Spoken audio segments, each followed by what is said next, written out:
I'm Sarah Fergani with KENS 5 News Now on this Wednesday, February 15th. A shootout at a downtown apartment complex leads to evacuations in the middle of the night. It happened on Cevallos near I-10. San Antonio police say a man and a woman apparently got into an argument. They both pulled a gun and shot each other. One of the stray bullets from their fight hit a water line at the complex, causing several units to flood. Police say the woman is now in critical condition and the man is stable in the hospital. After a woman was hit and killed by a Jeep last night, we're waiting to see if the driver will face any charges. Police say the 65-year-old woman was walking her dog on Jones Maltzberger on the northeast side when the Jeep hit her. Sadly, both the woman and her dog died. The Jeep's driver stayed at the scene until police handcuffed him and took him in for questioning. Now, we're told officers were trying to determine if he was drunk, but still no word of any DWI charges will be filed. Meanwhile, the search continues now for the person who shot a man riding his scooter in the heart of rush hour. A 27-year-old victim was on Lumbrano near Elmendorf on the city's west side. Police say a black car pulled up right next to him Tuesday afternoon and fired several shots, then drove away. The victim ran into a nearby apartment on Mickle John for cover. Then he was taken to the hospital in critical condition.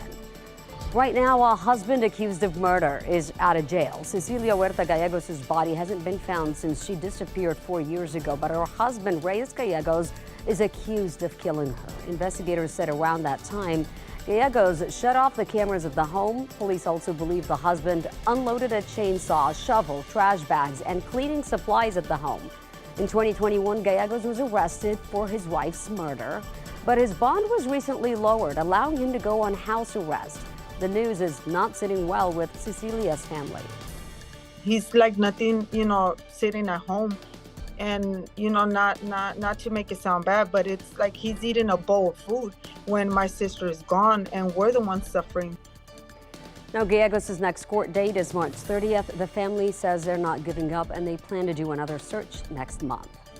An accused serial robber in San Antonio is catching the Fed's attention and now facing federal charges. Over a 3-day span, the U.S. Attorney's Office says James Kirkwood robbed two general stores, $2 general stores, $2 trees, a PetSmart, and a Big Lots. Last month, San Antonio police say officers were following Kirkwood when they saw him rob a dollar store on Zarzamora, and within seconds they arrested him. Now the 68-year-old is charged with robbery interfering with interstate commerce. If convicted, he faces 20 years in prison.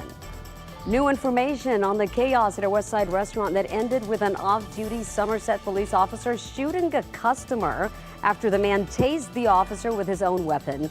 We've learned police have arrested 3 people. On Saturday, police say an unruly crowd tried to walk out on a tab at the Twin Peaks off of 410 near 151. And when an off-duty Somerset police officer intervened, investigators say James Colon took the officer's taser and shocked him with it. The officer then shot Colon. Somerset police say the officer is now on leave. Colon is charged with aggravated assault on a peace officer. Some lawmakers and leaders of several civil rights organizations are condemning the Texas governor's stance on diversity, equity, and inclusion programs in hiring. What the governor said is flat out a lie. DEI is not illegal, and we cannot turn the clock back on civil rights. The leaders say DEI programs ensure candidates from diverse backgrounds learn about and apply for jobs. Last week, the governor's chief of staff sent a memo to state and university leaders telling them using DEI initiatives in hiring is illegal. Lieutenant Governor Dan Patrick also listed banning DEI in higher education as one of his top priorities for this session. Now, Governor Abbott's office sent a statement that reads in part, quote, both federal and state law make equity quotas illegal. The issue is not diversity. The issue is that equity is not equality, and DEI hiring practices conflate the two, end quote. The pandemic hit the restaurant business particularly hard, and now some are seeing a comeback thanks to social media influencers.